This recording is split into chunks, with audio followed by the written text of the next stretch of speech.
Alright, I didn't think I was gonna make another video on Kale either, but we're here. Okay. So what's up everyone? Dragon Ball Super episode 101. I gotta say, it's probably one of my favorite episodes so far. There wasn't really a lot to talk about necessarily, although there are a few feats I feel like are important. And this video is not just going to be about Kale either. It's also going to be about Goku, because Goku actually did do something impressive and did back up a lot of things I was saying in my other videos. So let's go over that real quick. Okay, so for one, Kale gets knocked out by Jiren. And then right afterwards, at the end of the episode, Goku and Hit are both ready to square up on Jiren like he ain't shit. I believe Hit actually calls him scum at one point. And these guys are both Super Saiyan Blue level. Or maybe Hit's slightly stronger now. And then Goku comes at him at base form. And then Goku actually is ready to fight him in base form. Like, he doesn't just, like, pop into blue or anything. And then Toppo launches him away with Blast. And base Goku is able to take attacks from Toppo now, which is pretty interesting. So it kind of does support the fact that, yeah, Goku was probably suppressed versus Kale. And also, interestingly enough, I thought this would be really interesting for those of you who like debate and stuff, especially Goku's like lifting strength, is that Goku takes on Tupper, and Tupper hops on Goku's back off guard, and this guy can increase his body weight like at will, and he increases his weight so much that it forces Goku's body through Kachin, and Goku is still standing upright. Like, he doesn't fall to the ground or anything of the sort. He's actually still standing up. And as you can tell, there's even like a scene where his legs are wobbling to show that his muscles are supporting the Tupper, who has, his body weight is so much that it can crack through Kachin. Now, this is really interesting because in Dragon Ball Z, like in the Buu Saga, Super Saiyan Gohan can't lift the Z sword at first. Like, he can pull it out, and then he kind of struggles lifting it. He just kind of sweats with it. And then after a bit of training, he's able to lift it now in his base form. And then Goku gets given a normal Kachin cube, which, as the Grand Priestess said, Kachin is stronger than that.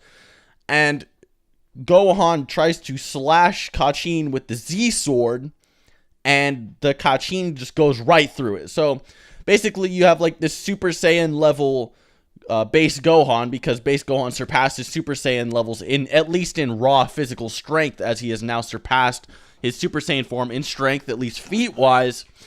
And that means that this Kachin cube is stronger than a slash from Super Saiyan Gohan, or a base Gohan who has surpassed Super Saiyans.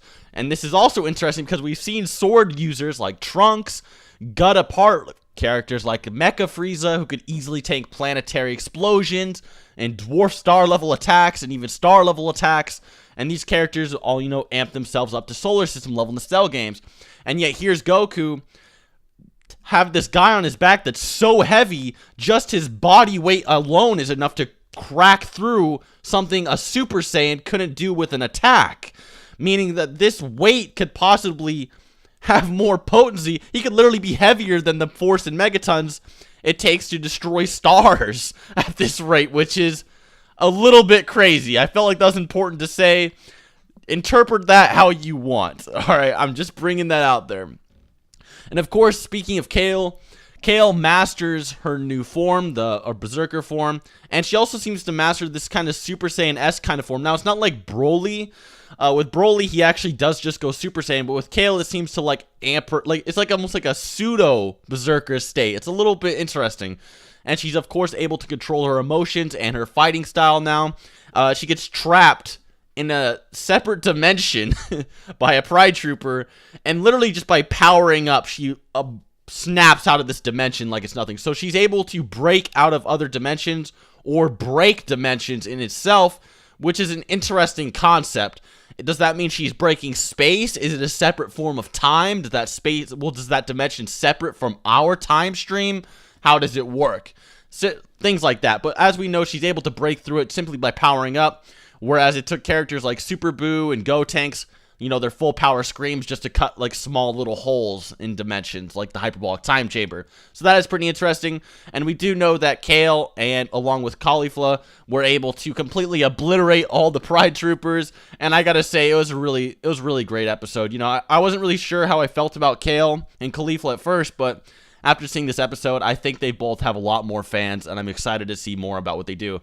Anyways, guys, I want to hear your opinion on Goku lifting a character, or at least handling a character that's so heavy can break through Kachin when like Super Saiyan level fighters can't break normal Kachin with sword slashes.